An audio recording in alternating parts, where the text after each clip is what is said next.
Muy buenos días, buenas tardes, buenas noches, espero que estén de lo mejor. Seguimos compartiendo un poquito más de conocimiento y sabiduría en secretos del manantial del cielo para cada uno de vosotros. Si les gusta, denle un like y compartan con sus amigos. Si les resuena, escuchad. Y pues, si no, den un like, no le cuesta nada. Para seguir compartiendo y así que llegue la sabiduría a muchos más. Vamos con una segunda parte de este maravilloso libro. El secreto de la piedra tallada en los templos hiperbóreos. Es importante comprender la osadía de los siddhas traidores. Luego de pactar con el demiurgo y de fundar Chang Shambhala, recibieron del mismo todo el conocimiento de las cábalas contenidas en la llave Kalachakra. Con estas ciencias ocultas obtuvieron las claves para encadenar los espíritus o razas más evolucionadas a la creación material. La ciencia que obtuvieron fue denominada llave Kalachakra, ciencia de ingeniería metafísica de los dioses traidores, los señores del karma, que permitió la creación e hizo posible el encadenamiento espiritual. Felipe Moyano, Nimrod de Rosario, pontífice máximo, en el tomo sexto de los fundamentos de la sabiduría hiperbórea, nos instruye excelentemente sobre este misterio, el cual recomendamos a todos los viryas leer y estudiar para llegar a la comprensión absoluta. Este tratado está basado en un texto de los libros de cristal, extraído de la biblioteca de Agartha, ciudad de los siddhas leales, a la cual fui transportado, llevado por los siddhas leales. Ellos me permitieron acceder a sus misterios. Para ingresar conté con el consentimiento de los siddhas, luego de mostrarme la fortaleza inexpugnable, su ciclópea arquitectura y su acrópolis con sus templos hiperbóreos de belleza sublime. Me permiten observar su tecnología extraterrestre. Por último, me instruyen en la visión noológica de los libros que contienen la historia de las razas hiperbóreas. Dado la necesidad de los camaradas de saber y comprender estos secretos, puedo transmitirles a los viryas que puede acceder y aprender estos misterios, porque la realidad estratégica del próximo Kairos así lo requiere. Los siddhas me situaron ante dos superobjetos axiológicos representados por los únicos templos romanos hiperbóreos que aún permanecen en pie: el Arapacis y el Panteón de Agripa, templos diseñados y realizados por viryas constructores que responden a las características del templo iniciático hiperbóreo, construido con técnicas arquitectónicas sagradas, otorgados por los siddhas de Agartha al pontífice máximo de esta historia, Octavio Augusto. Estos dos templos hiperbóreos romanos, sus diseños arquitectónicos son una réplica exacta en sus proporciones a los dos principios templos hiperbóreos existentes en la Acrópolis de Agartha. Podemos aseverar que la arquitectura clásica greco-romana son entes que portan en su ser en sí símbolos infinitos hiperbóreos, portan el secreto de la piedra tallada, misterio que permiten crear verdaderas máquinas líticas con las cuales se puede operar sobre la realidad natural y espiritual del virya. Estas máquinas líticas hiperbóreas desencadenan espacios de significación oblicuos, una intersección de los planos y el dominio del tiempo, permitiendo comprender verdades ocultas que se estructura dentro de estos opidium. Otro templo que me permiten estudiar y comprender su función estratégica y que merece una mención especial es la Acrópolis en Atenas. En ella se encuentran el primer templo iniciático hiperbóreo, el Partenón. Los siddhas constructores utilizaron para erigir la arquitectura hiperbórea de las proporciones eternas de la piedra tallada. Este magnífico templo fue construido en honor a la diosa Atenea Partenos, la Virgen. Ella permanecía en su interior custodiada, protegida por la fortaleza amurallada de piedras talladas estructuradas en el énfasis de sus columnas dorias. Palas Atenea, más tarde la romana Minerva, es la diosa de Agartha, la Virgen, la diosa de los brillantes y resplandecientes ojos. Glaucopis, de mirada viva y penetrante, como la mirada de las pequeñas lechuzas, con las que custodia durante la noche la Acrópolis, en cuyo Partenón se atrevió Fidias a esculpirla, la que había nacido de la propia cabeza de Zeus, con el hacha de bronce, el Vulcano por portera, la que dio la ciudad de Atenas, el olivo como símbolo de la paz, frente al corcel guerrero de Neptuno, y ante cuya belleza el veloz Helios detuvo los ligeros corceles de su carro de fuego, la que inventó la flauta y la danza, la diosa de la guerra, a quien dedican el gallo, ave animosa y peleadora, y por tanto protectora de la paz, de la filosofía y de las 7 artes hiperbóreas. En el exterior, a la entrada de la Acrópolis frente al Partenón, se hallaba la escultura de Atenea Promacos, la compañera de Ares. Promacos, la que combate en primera línea de batalla, vigilante con las armas en las manos, anunciándole lo que le esperaba el guerrero que no tuviera en su ser la suficiente pureza espiritual para poder mirar de frente el rostro de la Sagrada Virgen. La tercera imagen de las diosas en la Acrópolis es la Atenea Nike, diosa alada que le otorga la victoria a los guerreros en las batallas y los lleva a los héroes caídos al Olimpo o Valhalla.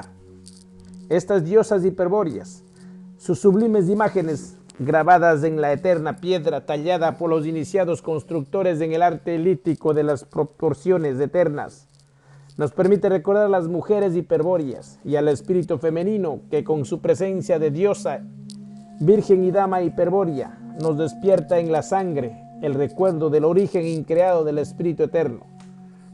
En los siguientes capítulos narraremos y desarrollaremos esta historia, porque no es motivo de este tratado hablar del profundo misterio que existe en el espíritu femenino.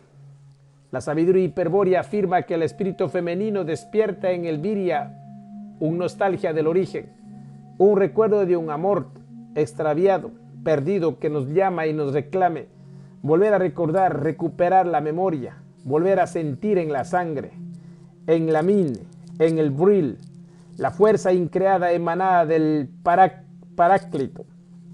El espíritu femenino porta en su virginidad la pureza del espíritu eterno. Su ser puro y libre irradia de su sangre la mística heroica de la diosa, de la virgen, de la dama hiperbórea. Espíritus que insuflan en la sangre del guerrero la mística del espíritu hiperbóreo. Atenea Partenos es la imagen de la ética pura. Refleja su espíritu la excelencia creada de la cruz increada, de la luz increada. Su porte de diosa heroica infunde en el héroe la voluntad de la braya, de la mujer hiperbórea, que siempre cabalga junto al guerrero orientándolo en la búsqueda total de la eternidad. Mas cuando en ella se manifiesta la magnífica Atenea Promacos, ella le otorga al guerrero el bril, el valor para enfrentar a sus enemigos en la primera línea de combate. La Virgen se transmuta en una diosa guerrera, en una dama hiperbórea en Vesta Pirena, cuya mirada infinita refleja el perpetuo amor que siente por sus camaradas que luchan, combaten hasta el final, hasta la muerte y más allá de la muerte por liberarse de las cadenas de Maya, del yugo que lo tiene sometido en este infierno creado, el demiurgo Jehová Satanás. Por último, el guerrero sabio que ha demostrado valor en la batalla, decisión en el combate, es tocado por Atenea Nike, la de la victoria. Esta diosa alada eleva al héroe que tiene en sí mismo voluntad y valor a la suprema victoria. El espíritu femenino porta un símbolo eterno que revela su verdad metafísica, la cual nos transporta a la comprensión más profunda del espíritu eterno. Nada en la tierra proyecta el misterio del origen como el espíritu femenino. Y nosotros los virias despiertos damos gracias por la mirada eterna de luz increada que se refleja en los ojos de una braya hiperbórea, ya sea como diosa del Olimpo o virgen de Agartha, como valquiria del Valhalla. Cualquiera sea la ética que se imprima, se plasme en la sangre de la dama hiperbórea, su imagen nos guía eternamente en esta batalla donde solo la liberación nos da la victoria. Dos imágenes aproximadas de Atenea Promacos, la que combate en primera línea de batalla. Del estatua original no se halla copia alguna. La sublime belleza hiperbórea de esta Virgen eterna con escudo y lanza describe la osadía y el valor del espíritu femenino Al acudir al rescate de sus camaradas caídos, los espíritus masculinos, Atenea nos da la voluntad para asumir el combate. Atenea Promacos le otorga al guerrero sabio las armas para marchar a la batalla. Ella infunde en Elviria el valor que es necesario para triunfar en esta batalla y lograr la liberación total del espíritu eterno. Atena Nike le otorga al iniciado Hiperbóreo, al guerrero sabio que ha vencido el miedo y el temor, que da la cara en la batalla, la victoria. Las divinidades hiperbóreas, los espíritus femeninos descendieron al mundo encarnados en la dama hiperbóreas. Ellas fueron las musas pitonisas que inspiraron y guiaron a los guerreros aqueos, dorios, jonios, etruscos, tartesios, iberios y romanos en la guerra contra los pueblos del pacto cultural. Estas brayas hiperbóreas fueron denominadas en diferentes formas de acuerdo al contexto cultural histórico en que actuaron. Por ejemplo, como diosas dentro del marco de las religiones politeístas de la Edad Antigua. En la Edad de Oro, como virgen dentro del marco de las religiones monoteístas de la Kali Yuga. En la Edad de Hierro, recordemos que dentro de las culturas politeístas los dioses y las diosas participaban del poder divino y estaban los dioses en contacto directo con las sacerdotisas hiperbóreas, quienes guiaban a los semihéroes en la Edad de Oro en las batallas a retomar su gloria. Las diosas en la Atlántida fueron las sacerdotisas del fuego frío, salvaron a los guerreros de Atlantes, mientras ellos guerreaban cumpliendo su misión asignada, se distrajeron y no comprendieron el plan de la casta sacerdotal. Las diosas de la Atlántida lograron capturar la estrella de 8 puntas, símbolo increado que permite despertar y volver a recordar. Las sacerdotisas atlantes entregaron a los guerreros el signo increado, denunciando y alertando sobre el plan que estaban ejecutando los atlantes morenos. Gracias a estas camaradas que son recordadas como diosas, sus mitos portan el símbolo sagrado del Viria Hiperbóreo, signo que permite despertar al despertar. En su reconocimiento a sus acciones por la liberación espiritual del hombre, en su honor los pontífices hiperbóreos del pacto de sangre en la Edad Antigua construyeron con el misterio de la piedra tallada templos hiperbóreos por toda Europa. Estas mujeres diosas, una vez que se retiraron, ya que su misión estaba cumplida, su herencia se trasladó a cualquier mujer de las razas hiperbóreas y su mística heroica permanecieron en el mundo como mitos estructurados en los misterios iniciáticos hiperbóreos. De estos misterios, los que más se aproximan a sus ritos iniciáticos de la Edad de Oro son los misterios eleusinos. Eran ritos de iniciación anuales al culto a las diosas agrícolas Demeter y Persfone, que se celebraban en Eleusis, cerca de Atenas, en la antigua Grecia. De todos los ritos celebrados en la antigüedad, estos eran considerados los de mayor importancia. Estos mitos y misterios se extendieron posteriormente al Imperio Romano. Los ritos de iniciación eran guardados en secreto y casi nada se conoce de ellos. La sinarquía ha degradado sistemáticamente estos misterios y hipóstasis que estructura sobre los mismos sus símbolos sagrados sinarcas. Los misterios iniciáticos tenían una sola premisa: ver más allá de la muerte y a la muerte misma, porque solo trasponiendo los umbrales del miedo y el temor se vence a la muerte y se logra la liberación. Estos misterios permitían a Elviria comprender su etos inconsciente. En sus ritos, Elviria vivenciado la totalidad de la verdad encerrada en la realidad de sí mismo, su doble naturaleza humana y divina. Elviria era sujeto a las más duras pruebas iniciáticas. Se le ubicaba bajo determinadas situaciones donde la tensión dramática era crítica. En este punto interior el yo podía descender sobre sus sujetos anímicos y emprender la resignación rúnica de su alma creada. Elviria en los misterios griegos o romanos descendían al inconsciente, a su esfera de sombra, descendía a sus infiernos del cual solo pueden emerger los más valientes. Elviria era conducido a su prueba iniciática bajo la guía de un hierofante, el cual le indicaba las acciones de purificación que debía emprender para poder salir victorioso del enfrentamiento con su propia muerte.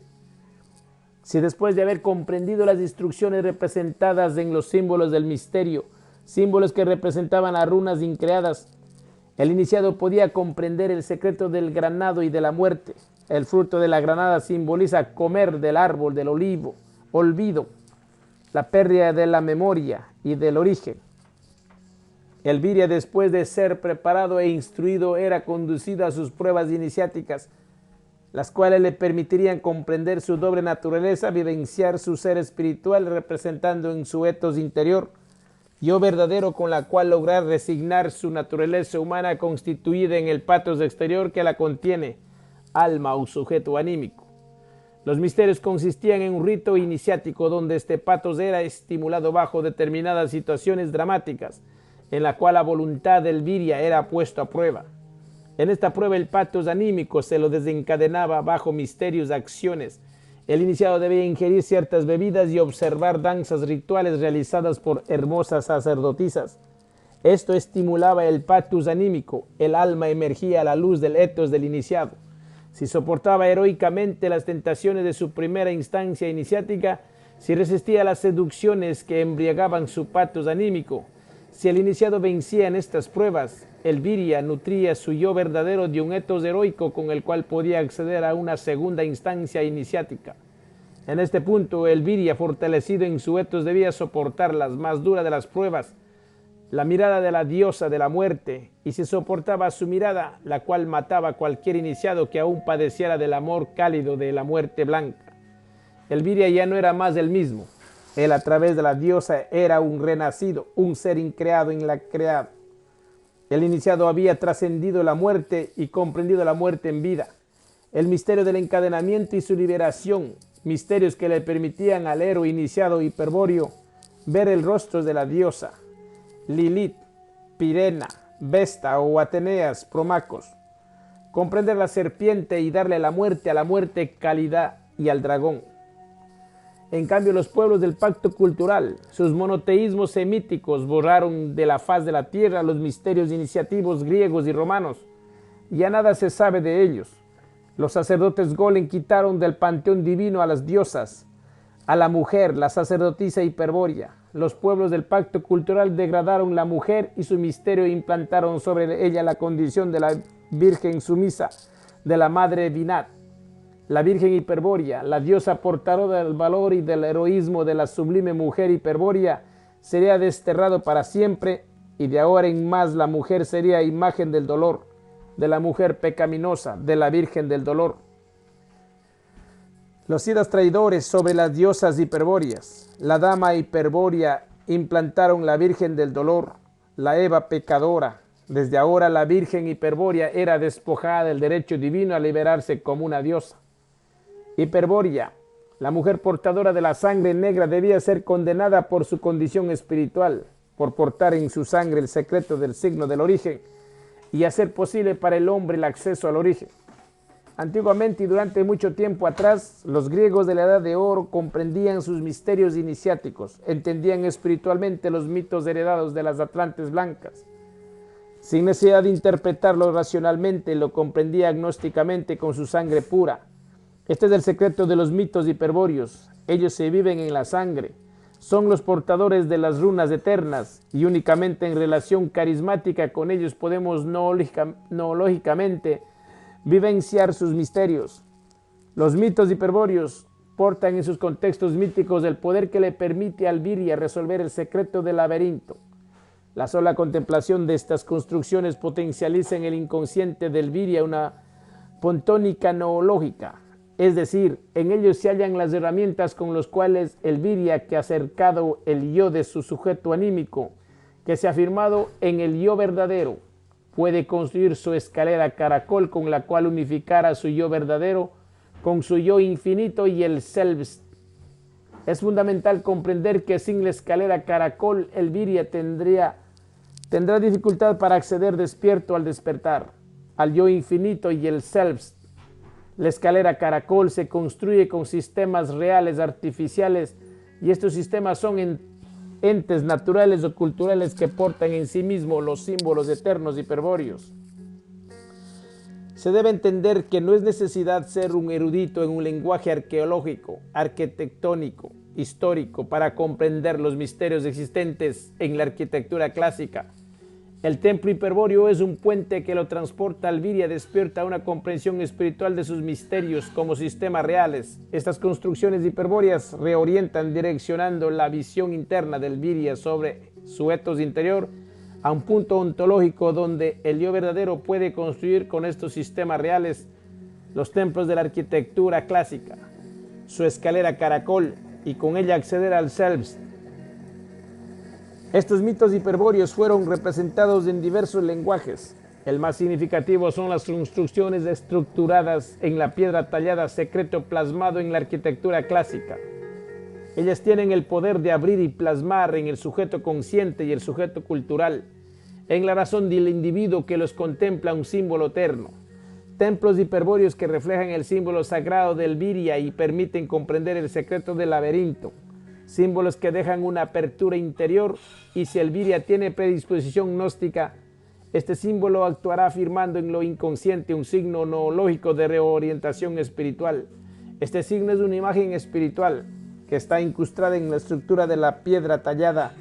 De su sublime excelencia estética emana de ella una ética axiológica noológica, continente de valores espirituales, cuyo continente axiológico porta en su arquitectura hiperbórea el misterio de la perspectiva rúnica, que revela la comprensión de los planos oblicuos y de dominio de tiempo. La imagen de la arquitectura clásica de los colosales templos griegos y romanos, ciencia que porta el secreto de la piedra tallada, es una de las excelentes estrategias de los pueblos hiperbóreos de la muralla atlante mediterránea. Portan su estética una ética que impresiona al Viria despierto, plasmado en su espíritu un argumento, un interrogante gnóstico, un símbolo tan poderoso que traslada al yo del Viria a un cuestionamiento, a un etos interior donde el Viria puede vivenciar místicamente una realidad hiperbórea. Estas máquinas líticas de reorientación estratégicas basadas en la técnica lítica hiperbóreas afirman en el Viria que las contemplan, el misterio increado contenido en el ser creado, porque estas construcciones realizadas por magníficos ingenieros que portaban excelencia en el arte lítico de la piedra tallada. Sus construcciones, sus imágenes, dejan ver un arte que tiene un origen en un tiempo donde el Viria se inspiraba en valores increados, en una ciencia gnóstica que trasciende lo humano, que va más allá del artista, arquitecto o ingeniero. Participan de la mística de los Siddhas de Agartha. El Viria que las contempla comprende neológicamente que estos templos fueron erigidos por seres que estaban inspirados en una ciencia superior, individuos que veían más allá, que poseían una facultad de anamnesia, una comprensión superior. La sabiduría hiperbórea afirma que a los constructores griegos y romanos, los Siddhas de Agartha le revelaron una cábala constructiva de una orden increada basada en las técnicas líticas de la piedra tallada. Ciencia basada en una técnica arquitectónica de otro mundo, superior a todo lo humano o a toda arquitectura de los pueblos del pacto cultural, ciencia lítica de los Siddhas de Agartha. Para comprender este interrogante que se estructura en el sujeto consciente, en la mente del Viria, el guerrero debe desprenderse de sus pautas racionales o preceptos lógicos que los quiere racionalizar todo. Si pretende comprender estos misterios hiperbóreos, solo así, libre de ellos, accederá a los misterios de la sangre, secretos que lo transportará a las verdades eternas. Los libros de cristal sostienen el mundo mítico que conocemos a grandes rasgos. Precedió a todos los poetas que lo describieron, proviene de una edad donde los hombres estaban en contacto con los dioses. En este sentido, Homero del siglo IX a.C., Hesíodo del siglo VIII a.C. y otros no hicieron otra cosa que elaborar una materia mítica preexistente. Más que creadores, fueron organizadores. Los mitos, una vez más expresados por los dioses para no ser degradados, eran transmitidos en secreto y divulgados por los poetas, los aedos. Luego, con el tiempo, ellos pasaron a ser tema de pensadores y filósofos. A partir de ese momento, el mito pierde su fecunda plenitud poética, trascendente, y sale de la esfera del espíritu y penetra en la esfera de la imaginación, y se obliga a penetrar en el campo racional, donde sirve de elemento la especulación conceptual, moral, social y política. El mito hiperbóreo, vivenciado espiritualmente, le otorga al Viria en un etos heroico que lo orienta estratégicamente. Si se siente en la sangre el mito hiperbóreo, su símbolo sagrado es conducente a una vía de liberación. Si no se siente en la sangre y el mito simplemente cae en el raciocinio intelectual, en el laberinto simbolismo contenido en la alegoría moral, quedando estructurado en la esfera del sujeto consciente, jamás podrá el Viria trascender el límite estético que portan los símbolos sagrados hiperbóreos, estructurados en sus entes infinitos. Los griegos instruyeron esta arquitectura hiperbórea que estudiaremos más adelante, pero fueron los romanos quienes desarrollaron en la casa de Turdes el secreto de la piedra tallada y el arte de forjar armas de guerra, cábalas hiperbóreas con las cuales gobernaron excelentemente todo su imperio. Ellos, señores de la guerra y de la arquitectura lítica, emplazaron ciudades y templos por toda Europa, para estratégica de la guerra existente entre las razas hiperbóreas y los pueblos del pacto cultural. Roma imperial y su pontífice Octavio Augusto construyeron los templos hiperbóreos más significativos de la historia, construcciones que aún permanecen firmes del paso del tiempo, estructuras que nos transportan y nos conducen a un pasado donde el Viria sabía por qué vivir y por qué morir. Describiremos dos templos eternos construidos durante el reinado de Octavio Augusto, el Arapacis y el Panteón de Agripa. Antes de proseguir, desarrollaré una sintética visión de este iniciado hiperbóreo. Augusto, iniciado de Apolo, fue un iniciado constructor, edifica ciudades y templos por toda Europa, instituyendo en sus oppidums el misterio hiperbóreo. Su misión esencial fue detener el avance de los pueblos del pacto cultural, tarea que realiza con toda excelencia. Aplica las técnicas arquemónicas hiperbóreas para acercar espacios naturales aplicando la estrategia del cerco, técnica que está basada en la arquitectura hiperbórea de las proporciones eternas. Desarrollaremos una estrategia en particular porque es un punto fundamental para comprender estos misterios dentro de la estrategia del Kairos actual de la sabiduría hiperbórea. Un camarada hispánico afirma: este brillante emperador romano construye en la Gallaecia, Galicia actual, una ciudad denominada Lucus Augusta, la actual Lugo, en un bosque sagrado. Apreciamos la reminiscencia funcional como el bosque de manzanos de Tarsis, historia narrada en la novela iniciática El misterio de Belicena Vilca. Bosque sagrado de Augusto. Para él, esta nueva ciudad que ha de fundarse materializa la consecución de la Pax Romana en el imperio, la analogía urbana de la Arapacis.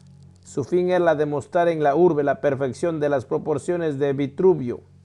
Tras la consecución victoriosa de las guerras en Hispania, Augusto, tras ser nombrado pontífice máximo, aglutina en la personificación del dios Lux solar y tiene así ascendencia sobre las tribus celtíberas del pacto cultural tanto en Hispania como en la Galia.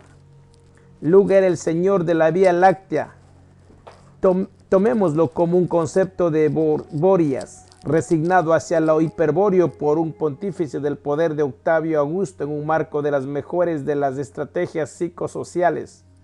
La ciudad englobaría el punto de llegada de una peregrinación hacia Finis Terrae, heredera de los misterios de las rutas megalíticas, concepto importantísimo para el mundo romano de la época, ya que designaba el fin de la tierra conocida y donde empezaba el mundo de los muertos. Allí se construiría un ara sol, sol poniente, para designar dónde descanse el sol a diario. Esto daría lugar al Callis Ianus, camino de Jano, antecesor hiperbóreo. Este misterio de la ruta hiperbórea romana en los pueblos hiperbóreos ligures, tartesios, hoy se refleja su degradación, obra de los sacerdotes golem del pacto cultural en el mito contenido en el camino de Santiago de Compostela. Actual símbolo sagrado del pacto cultural acortado, desviado e instaurado por los francos, lo que posteriormente daría paso a las construcciones del Cister y Cluny. Su rito hiperbóreo original comenzaba el 25 de marzo bajo el auspicio de nuestra Venus, la misma figura de la concha que porta el peregrino, y en el cabo de Creus, de Tarraco, templo de la Venus Pirinea, fuego frío, punto más oriental de la península y por lo tanto más cercano a Roma. Una une Éfeso y sus cultos lunares de las diosas madres del extremo oriental con Roma, el Ómpalos y la ciudad recién fundada de Lucus Augusta, Finis Terrea occidental solar del signo astrológico, agosto, verano en el hemisferio norte, y de Leo, el que completaba la ruta recibida a la Inmunitas Perpetua de Roma. Esto lo intuimos que solo sería a nivel esotérico. Peregrino era todo extranjero, no estrictamente romano. La ruta está descrita en un libro de Marco Agripa, Orbis Terrarium, y la simetría en los tratados de arquitectura de Vitruvio. Existe un rito pontificial para el emplazamiento basado en el tetragrama de Arco, arquefilosofía de antes de los prescráticos. Se utilizaba en un ritual sagrado hiperbóreo de consulta descrita por Ammianus Marcellinus en su Rerum Gestarum Libri 31, con las 4 letras griegas runas. Es la resignación rúnica del tetragramatón de la cábala hebrea y el nombre impronunciable de Yahweh, demiurgo o aliento, permutación soñada por conocer para cualquier alto grado masónico operativo en los colegios arquitectónicos actuales pasados. En estos puntos quedan claras varias deformaciones culturales productos de los enemigos de la liberación del espíritu tendientes a mostrar que todo el sentido de la creación está contenido en el origen de las cosmogonías semitas, el mito del paraíso perdido del Pasú y la imitación de la perfección del Dios uno, mano masónica, traición blanca, digna de sacerdotes golems. Con el tema de la caída rúnica en el lago Ligur, las runas descienden en un lago espejo y fueron grabadas en piedra, misterio que es estudiado profundamente en el tomo 3 de los libros de cristal de Agartha y la silla del Papa, entrada al sur en Tartessus y de la Pax Imperial de Augusto al norte, vuelta hacia Finis Terrae, sistema real, escalera caracol. Se esboza un nuevo horizonte de comprensión. Este genio estratega consolidó en toda Europa la estrategia diseñada por los Sidas de Agartha denominada muralla Atlante-Mediterránea. En Grecia, Italia y España funda ciudades y oppidum. Estos oppidum, característica esencial de la arquitectura romana, específicamente del templo romano, portan los signos eternos grabados en sus piedras talladas. Orientaron a las razas europeas, direccionando a las mismas a seguir los periplos de los pueblos herederos de las estrategias de los atlantes blancos. Este aporte de un camarada define a este pontífice romano y nos señala que estos templos romanos con sus signos eternos grabados en ellos del misterio del origen deben ser rescatados y sus sigilios enarbolados elevados a la esfera de luz del mundo, a la conciencia de todos los camaradas, porque una de las estrategias asignadas por los Sidas de Agartha para los virias de la estrategia tirodal de América y España es la construcción de un arquemona basados en las medidas exactas de la Ara Pacis. El Ara Pacis, altar de la paz de Venus, es un monumento conmemorativo de la época del Imperio Romano. Se halla en Roma y fue construido entre el 13 y el 9 a.C. por decisión del Senado romano, en acción de gracias por el regreso del emperador Augusto tras sus victoriosas campañas en Hispania y Galia, y la paz que éste había impuesto. Está dedicado a la diosa de la paz de Venus, donde descansan los guerreros eternos. El Balayá, levantado en Roma, en el campo de Marte, campo de la guerra. El material utilizado es mármol de Carrara.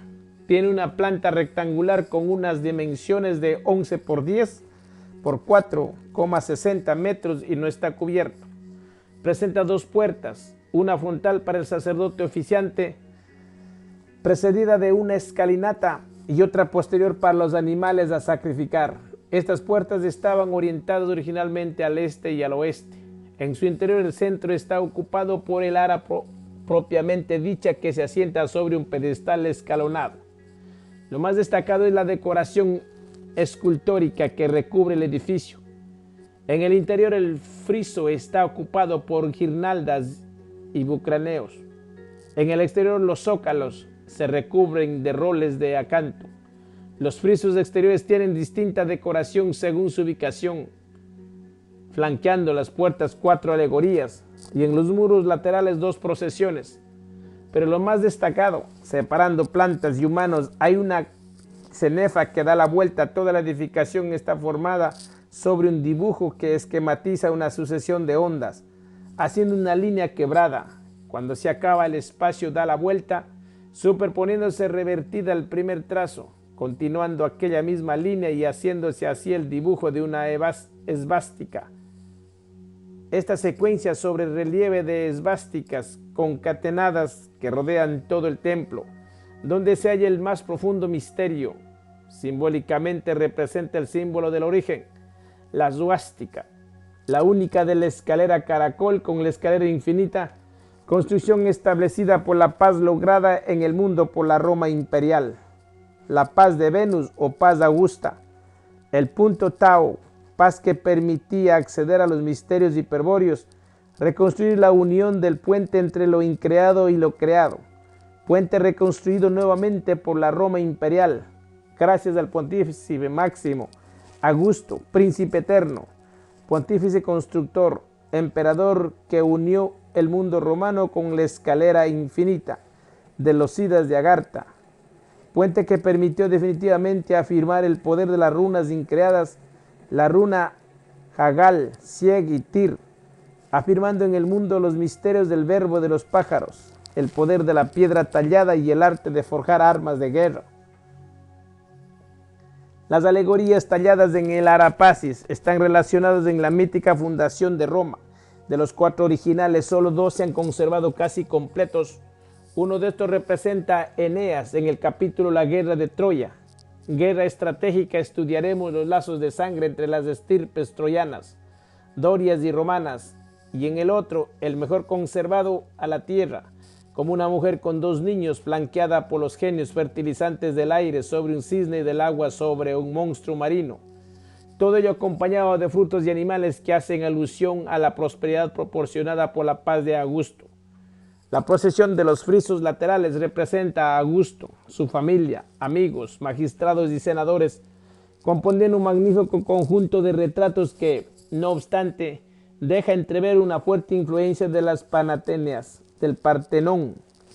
Si bien los personajes posesionan en 2 filas con más orden y disciplina que en el templo ático, se combinan altos relieves con medio y bajo relieves que contribuyen a crear sensación de profundidad que debemos destacar, porque en estos grabados están representados lo significativo que era en la vida romana de ética, lo sagrado de los misterios iniciativos. Nos encontramos pues ante una obra que combina los elementos de origen griego y helenístico, la influencia de Fidias, las alegorías y elementos decorativos, periodos helenísticos, con el realismo y la sobriedad característicos de la tradición romana del retrato, representando por su calidad el punto más alto jamás alcanzado en el arte de los relieves hiperbóreos. Nada se sabe de la utilidad ceremonial de los ritos que se realizaban en este templo iniciático. La sinarquía ha edificado numerosas versiones, pero en general se ha dedicado a negar todo ello e incluso a no nombrar la existencia de este templo, que solo emerge nuevamente a la luz del mundo con Mussolini y por encargo de Hitler. El Arapacis, altar de la paz de Venus, fue edificado en mármol blanco, símbolo que representa el fuego frío, que anida en el corazón de piedra negro, duro, frío, gélido, de los guerreros sabios, iniciados de hiperbóreo.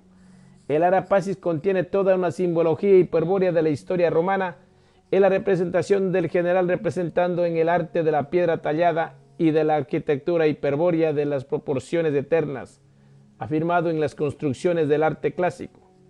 El segundo superobjeto axiológico hiperbóreo y el templo más trascendente es el Panteón de Agripa o de Adriano. Este templo, su arquitectura es circular, construido en Roma, aproximadamente entre el 27 o el 25 a.C., de una cúpula semiesférica perfecta, sobre un tambor circular con un diámetro de 50 metros. El espacio interno de la rotonda está constituido por un cilindro cubierto por la cúpula semiesférica.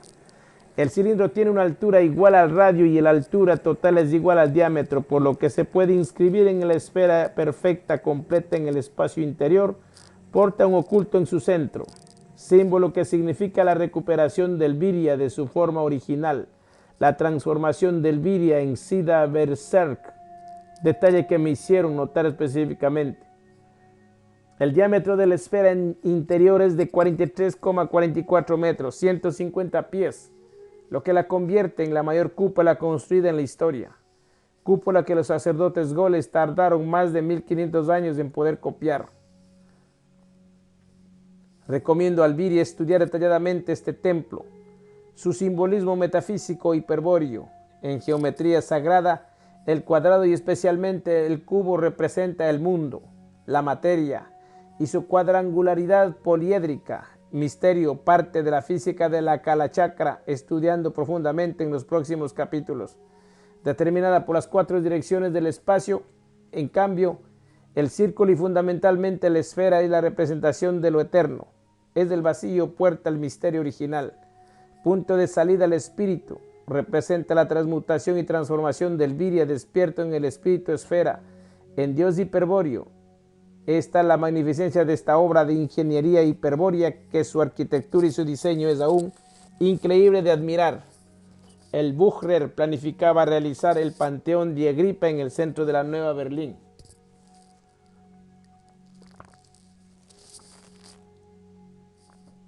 Los griegos, etruscos, tartesos, romanos fueron los primeros constructores que aplicaron la ingeniería arquitectónica de la proporción eterna, la cual se construía sobre piedra tallada que recuerda la presencia del general en el mundo y el sentido viril, heroico, caballeresco que debe tener el Viria despierto que pretende recuperar su bril, su origen divino. Estos templos tallados son un reflejo del origen eterno del espíritu increado de un pasado donde el hombre sabía por qué vivir y por qué morir. Telos, Autel Romi Assis en Armes, Procesión Augusto Petres Familia Imperiale, Procesión Petres Familia Imperiale, en el Sacrifican sul de Set Lavinium, de Coverte de Romulus et Remus. El Ara Pacis, su diseño arquitectónico. El Ara Pacis, templo de la paz de Venus, imágenes de sus frisos, templo hiperbóreo que tiene esvásticas en sus frisos. El Panteón de Agripa es el símbolo sagrado arquitectónico de los Virias, de la casa de Turdes. Representa la liberación del espíritu, esfera de la realidad poliédrica de Maya, templo iniciático que está sacralizado por los sacerdotes golem, pero por más símbolos sagrados tapasignos que incorporen a su estructura, estos jamás podrán tapar el símbolo emergente en esta magnífica y única construcción hiperbórea.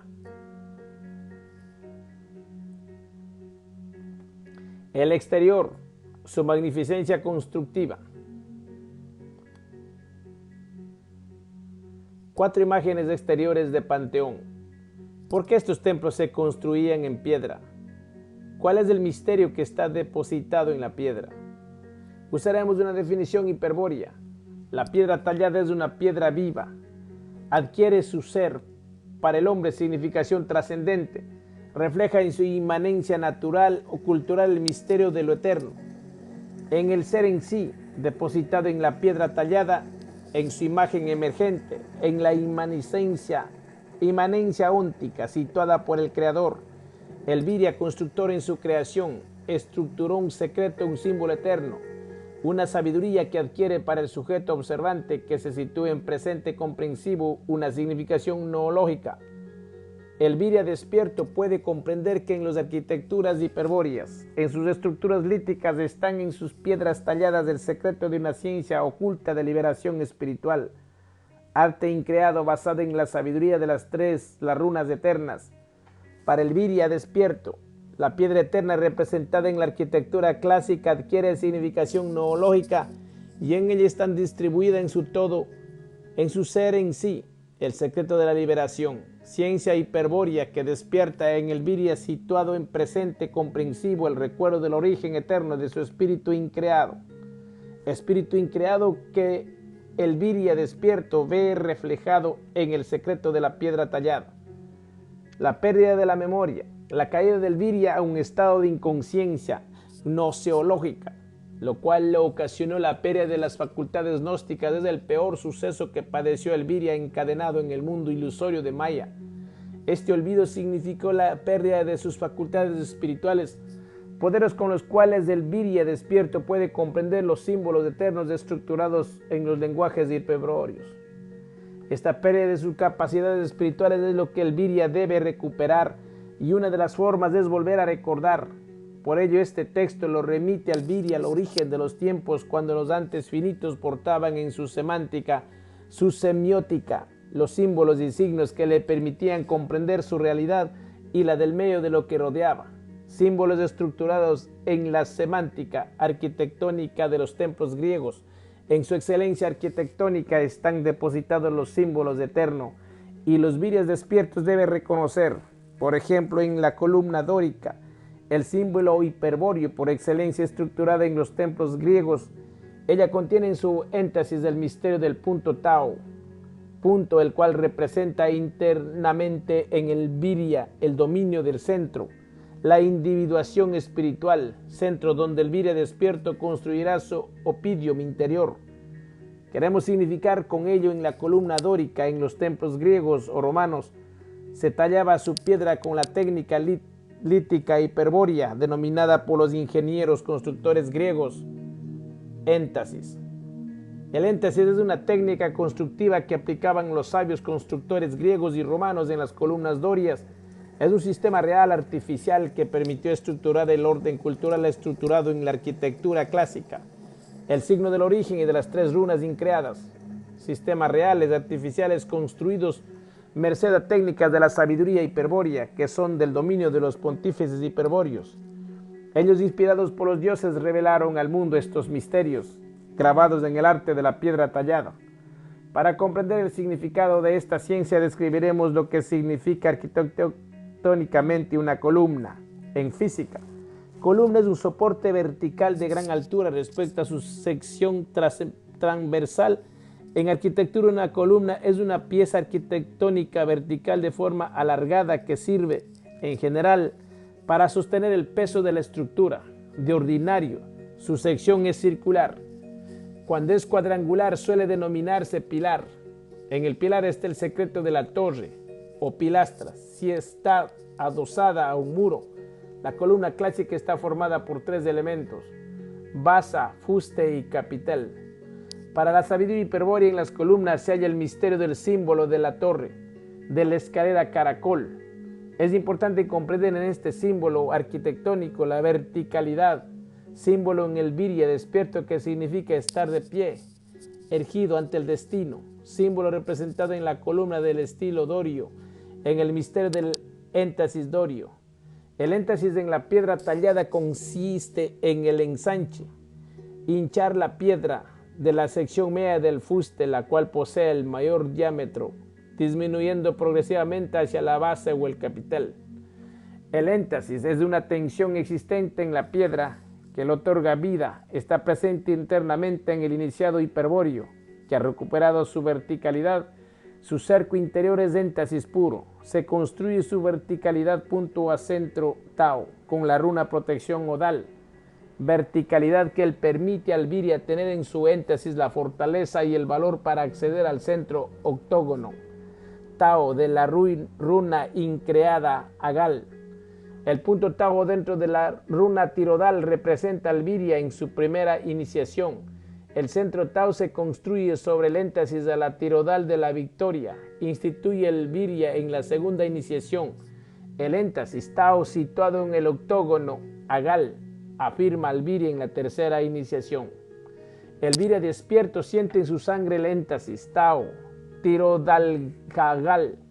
Agal octógono Tao, centro que representa al yo infinito, reflejo del espíritu eterno del Virya Berserk, afirmando internamente en su voluntad y valor heroico, en su opidium interior. El Virya iniciado hiperbóreo afirmado en el punto Tao, siente en el yo el énfasis del Bril, con el cual puede inferir su yo infinito y el self. En el éxtasis se siente la verdad de la runa increada y se comprende la voluntad de sacrificio y el valor heroico que debe afrontar el guerrero sabio si pretende hacer realidad su liberación espiritual.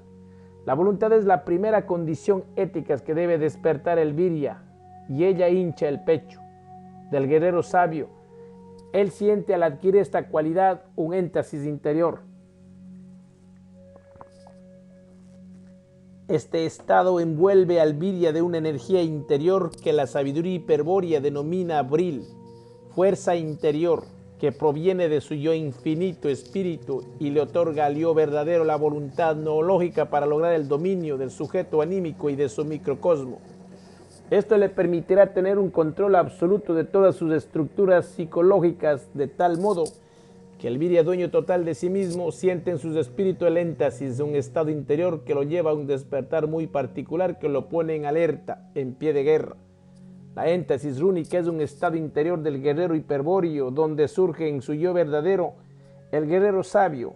El virya adquiere el poder para vivenciar por sí mismo, por la gnosis de la verdad de la runa increada, el misterio del origen, y puede hacer propicio su liberación espiritual. El virya siente en su interior, en su yo, la mística de su ser eterno, de su yo infinito, reflejo inmanente del espíritu eterno, vivencia que le permite afirmar en su voluntad increada y un valor infinito. Esta capacidad le otorga al virya la facultad de anamnesis, técnica basada en los 13 más 3 runas increadas, lengua hiperbórea que les permite leer y comprender todos los registros culturales estructurados en los entes finitos y en los entes infinitos, pudiendo el virya despierto distinguir, ver los entes naturales o culturales que portan el signo del origen, el éxtasis rúnico en las 13 runas arquetípicas y el éxtasis rúnico en las 3 runas increadas. Todo lo contrario es la situación del virya dormido, partícipe de una estructura esotérica de la sinarquía religiosa universal. En estos dogmas religiosos monacales, el iniciado sinarca devoto de la logia blanca siente en sus lenguas sagradas y en sus ritos y el culto el éxtasis místico. Esa es una acción que despierta internamente en el virya perdido el aspecto amor del demiurgo, una devoción por el uno y su creación. El cambio, el iniciado hiperbóreo siente un éxtasis heroico cuando vivencia en su sangre las 13 runas arquetípicas que se estructuran en las 7 vías gnósticas más una deliberación espiritual. Cada vía es un éxtasis interior diferente a partícipe en ellas una, 2 o más runas, mas solo las 3 runas increadas afirman el éxtasis rúnico.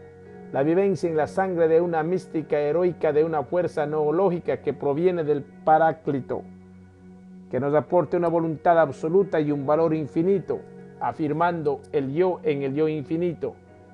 La éxtasis rúnica le permite al guerrero sabio distinguir los símbolos eternos hiperbóreos de los símbolos sagrados demiúrgico en el ámbito de cualquier estructura cultural.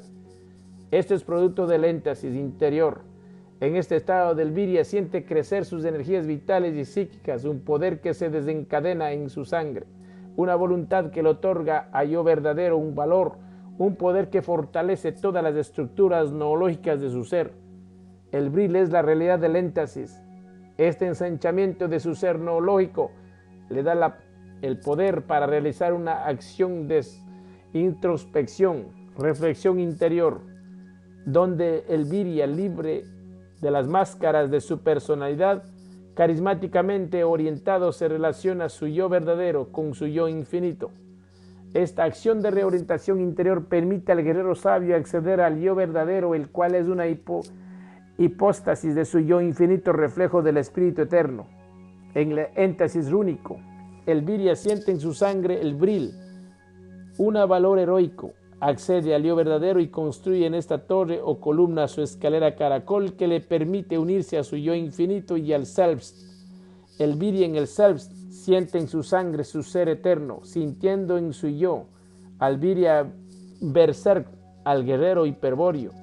Todo lo contrario ocurre con los iniciados sinarcas. Ellos buscan sentir el éxtasis contemplativo, místico, estado interior donde ellos sienten la unión divina con el Dios creador, mística, contemplativa, pletórica, llena de una beata sensación de amor, de devoción por el Creador.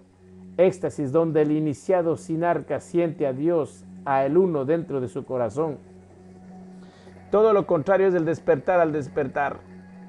El yo del guerrero sabio siente en su interior, en su conciencia, la energía del bril. Producto de ello es el énfasis Tao, que le aporta una actitud viril, heroica, desencadenando un acto de guerra, una hostilidad total por el creador y específicamente por los siddhas traidores y sus culturas sinarcas. El virya transformado en un guerrero sabio comprende en ese acto el engaño al cual fue sometido, comprensión que lleva al virya despierto, al despertar. Estas energías noológicas aportadas por el bril es el producto de la acción de guerra iniciada por el virya contra el acondicionado, lo mecánico, especialmente contra los ejecutores, los responsables de tal sometimiento, la fraternidad blanca y su sinarquía mundial. Este acto despiertan al despertar, otorgando al guerrero sabio una voluntad que hincha el pecho del guerrero. Él siente en su ser una discordia total con el Creador y una posición que exalta a su espíritu.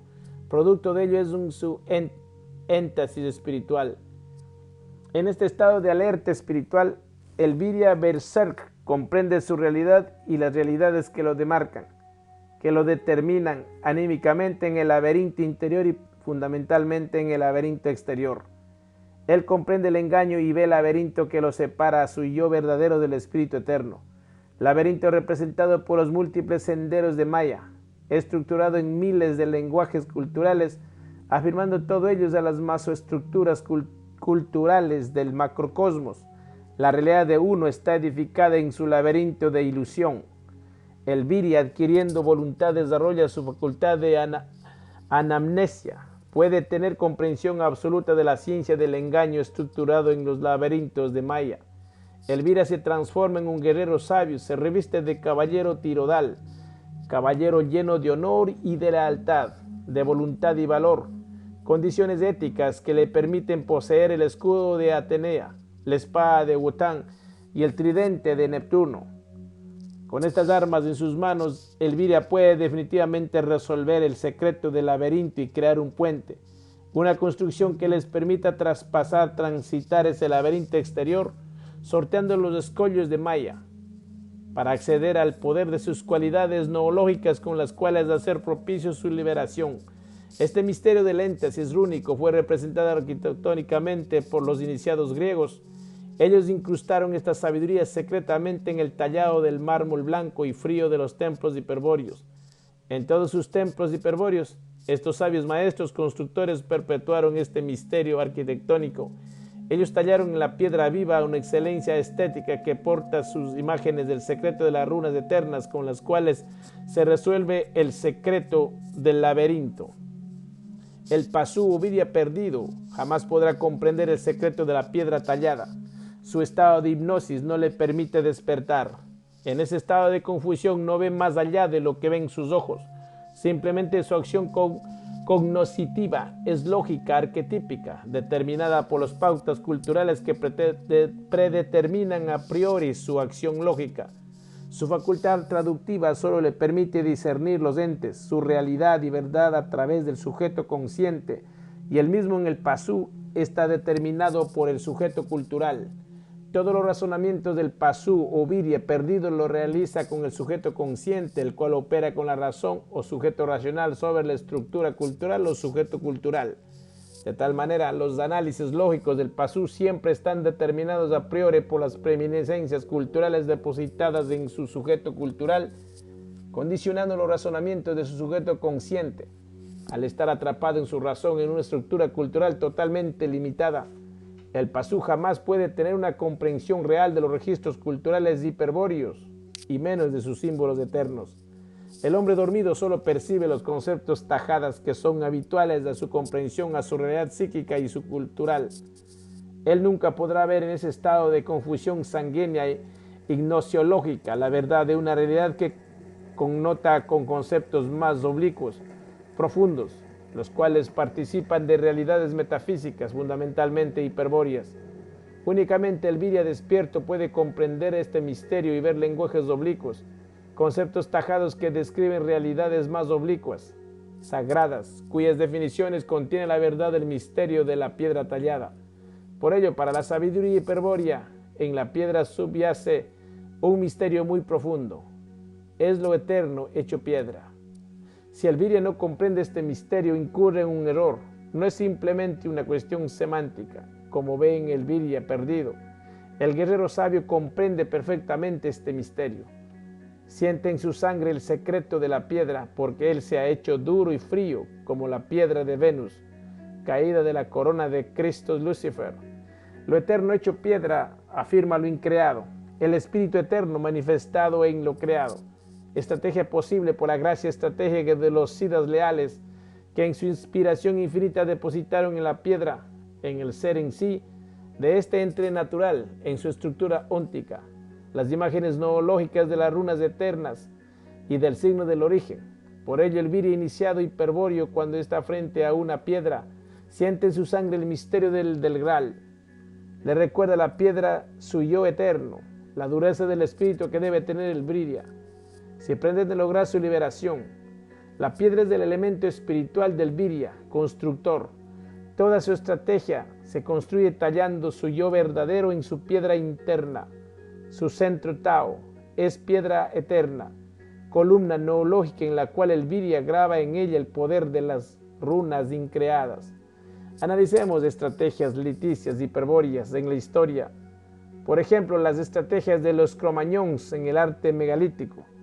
El término megalitismo procede de las palabras griegas mega, grande, y litos, piedra. Aunque en sentido literal podemos encontrar construcciones megalíticas en todo el mundo, desde Japón a los gigantes de la isla de Pascua. Se denomina megalitismo al fenómeno cultural localizado en el Mediterráneo occidental y en la Europa atlántica, que se produce desde finales del Neolítico hasta la Edad del Bronce, caracterizada por la realización de construcciones arquitectónicas con grandes bloques de piedra escasamente desbastados llamados megalitos. Este fenómeno se caracteriza esencialmente por la construcción de tumbas del tipo dolmen. Los dólmenes pueden ser simples o de corredor y a menudo han estado cubiertos por un túmulo de tierra. Además, dentro del contexto megalítico pueden hallarse también otras construcciones de piedra como menhires, alineaciones, cronlench, etc. Grandes monumentos megalíticos se hallan diseminados por toda Europa. El megalitismo está presente en pueblos que se encuentran en las últimas edades de la prehistoria, que aún no conocen la escritura ni las técnicas arquitectónicas más elaboradas, rigiendo un misterio en sus técnicas constructivas. Indudablemente, este arte cicópleo, erigido durante la Edad de Piedra para el Virya despierto iniciado hiperbóreo, es una ciencia atlante y su construcción se basaba en una técnica mágica o ciencia superior con la cual podían manejar la piedra. Esta ciencia superior era manejada perfectamente por los atlantes blancos. Su sabiduría hiperbórea los dotaba con el poder para realizar estas construcciones megalíticas. Lo que queremos significar con ello y tratar de aclarar al Virya perdido es que estas construcciones no fueron hechas con técnicas constructivas como las que exponen los arqueólogos o las ciencias eruditas de la sinarquía mundial. Esa opinión es equivocada y tiene el fin de confundir, de desorientar. Se basa en un tapasigno cultural arqueológico cuya finalidad es negar que estos pueblos atlantes manejaran una ciencia superior, dominaban el misterio de la piedra. Este arte megalítico fue construido con una técnica que se basaba en un concepto de física hiperbórea con la cual se resignaba en este ente su masa sin anular su energía potencial. Acá radica el misterio, pero no está en este tratado estudiar la física hiperbórea de los atlantes blancos, física con la cual podían trasladar la piedra levitándola o levitándola. Para ello utilizaban su energía potencial resignando su masa atómica, debilitando su estructura atómica, modificando su designio átomo, con el cual neutralizaban el peso atómico de su masa. Esto permitía usar su energía cinética. Así estas piedras podían ser trasladadas sin grandes esfuerzos. Si se quiere ver en un lenguaje más horizontal, ellos podían levitar la piedra. Pero esta es ciencia hiperbórea y solo un iniciado Virya, berserk, puede comprender. El arte megalítico fue una de las primeras estrategias líticas desarrollada en el Neolítico por los atlantes blancos. Sus construcciones líticas se basaban en un conocimiento arquitectónico basado en la cábala hiperbórea contenida en la ciencia física atlante hiperbórea. En cambio, el arte contenido en la piedra tallada es la continuación estratégica lítica de los atlantes blancos, estructurada en la arquitectura y la ingeniería greco-romana. Su excelencia estratégica se desarrolla con la arquitectura clásica. Fue una estrategia dirigida desde Agartha por los sidas leales en la Edad Antigua. Este arte permitía darle vida a la piedra, la cual le otorgaba a Albiria una fuerza noológica que afirmaba su yo verdadero en su columna Tao, y en lo finito, en la piedra tallada, en el énfasis de la columna, se halla el símbolo Tao, piedra caída de Venus que tiene incrustada, tallada la uruna de oricalco, el signo del origen. Este signo increado Tao representa para Elviria su voluntad y valor infinito. En estos valores eternos se afirma el yo verdadero, valores que lo transfieren internamente a su propia piedra donde se asienta su yo infinito, es decir, su ser eterno, piedra viva, eterna, en cuyo selbst se halla tallada la excelencia noológica del octógono Tao de la runa Agal. Por ello, en las columnas griegas, en el orden dórico, está tallado el énfasis, este reflejo del punto Tao, misterio que afirma en el hombre el yo verdadero y le otorga el poder para comprender eternas las verdades hiperbóreas. Bueno, mis amados hermanos, seguiré compartiendo un poquito más en otro día. Bye bye.